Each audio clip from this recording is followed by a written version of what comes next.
Public ಈ ಬಂಬ್ರಹಳ್ಳಿ ಗ್ರಾಮಸ್ಥರು ಭಾಳ ಕಷ್ಟಪಟ್ಟು ನಮ್ಮ ಹೈಕೋರ್ಟ್ ವಕೀಲರಾದಂಥ ನಾರಾಯಣ ಸ್ವಾಮಿ ಮತ್ತು ವೆಂಕಟರಾಮ ರೆಡ್ಡಿಯವರ ಮುಂದಾಳತ್ವದಲ್ಲಿ ನಿಜವಾಗ್ಲೂ ಬಹಳ ಸುಂದರವಾದಂಥ ದೇವಸ್ಥಾನ ಕಟ್ಟಿಸಿದ್ದಾರೆ. ನನಗಂತೂ ಭಾಳ ಖುಷಿ ಆಯಿತು. ಇದು ನಮ್ಮ ಪಕ್ಕದ ಹಳ್ಳಿನ, ನಾನು ಒಂದು ಮುಕ್ಕಾಲು ಕಿಲೋಮೀಟರ್ ಇರೋನು, ನಾನು ಒಬ್ಬ ವಕೀಲನಾಗಿದ್ದೀನಿ. ಆದ್ದರಿಂದ ಭಾಳ ಚೆನ್ನಾಗಿ ಭಾಳ ಕಷ್ಟಪಟ್ಟು ಊರಿನವರು ಹಿರಿಯರು ಕಿರಿಯರು ನಿಜವಾಗ್ಲೂ ಈ ದೇವಸ್ಥಾನಕ್ಕೆ ತನು ಮನ ಕೊಟ್ಟು ಒಂದು ಶ್ರದ್ಧೆಯಿಂದ ಇಂಥ ದೇವಸ್ಥಾನವನ್ನು ಕಟ್ಟಿದ್ದಾರೆ.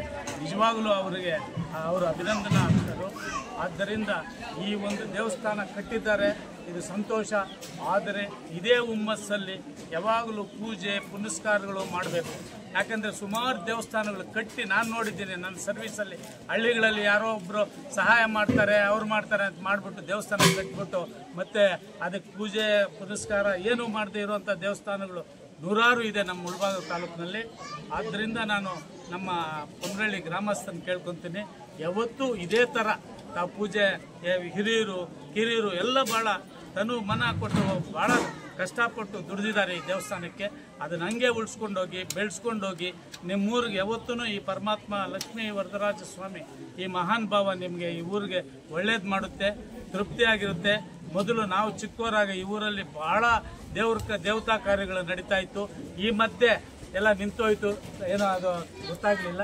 ಆದರೆ ಈಗ ನಮ್ಮ ನಾರಾಯಣ ಸ್ವಾಮಿ ಮತ್ತು ನಮ್ಮ ವೆಂಕಟರಾಮ ರೆಡ್ಡಿಯವರ ಮುಖಾಂತರ ಆದರೂ ಈ ಊರಿಗೆ ಒಳ್ಳೇದಾಗಲಿ.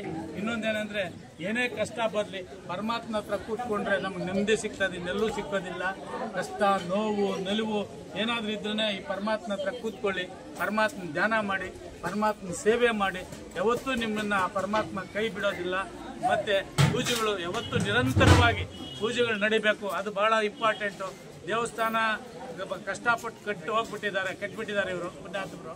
ಆದರೆ ನೀವು ಈ ಊರಿನಲ್ಲಿರೋ ನೆಲೆಸಿರುವಂಥ 24 ಗಂಟೆ ಈ ಊರಲ್ಲಿರುವಂಥ ಅವರು ಭಾಳ ಕಷ್ಟಪಟ್ಟು ನಮ್ಮ ದೇವರು ನಮ್ಮ ಪರಮಾತ್ಮ ಅಂತೇಳಿ ಎಲ್ಲರೂ ಅದಕ್ಕೆ ಸಹಕಾರ ಕೊಟ್ಟು ಪೂಜೆಗಳು ನಡೆಯುವಂಗೆ ಮಾಡಿ ದೇವಸ್ಥಾನವನ್ನು ಕ್ಲೀನಾಗಿ ಮಾಡಿ ಅಂತೇಳಿ ತಮ್ಮನ್ನು ಕೇಳ್ಕೊಳ್ತಾ ನನ್ನ ಈ ಪುಟ್ಟ ಭಾಷಣವನ್ನು ನಿಲ್ಲಿಸುತ್ತಿದ್ದೇನೆ. ಜೈ ಹಿಂದ್, ಜೈ ಕರ್ನಾಟಕ.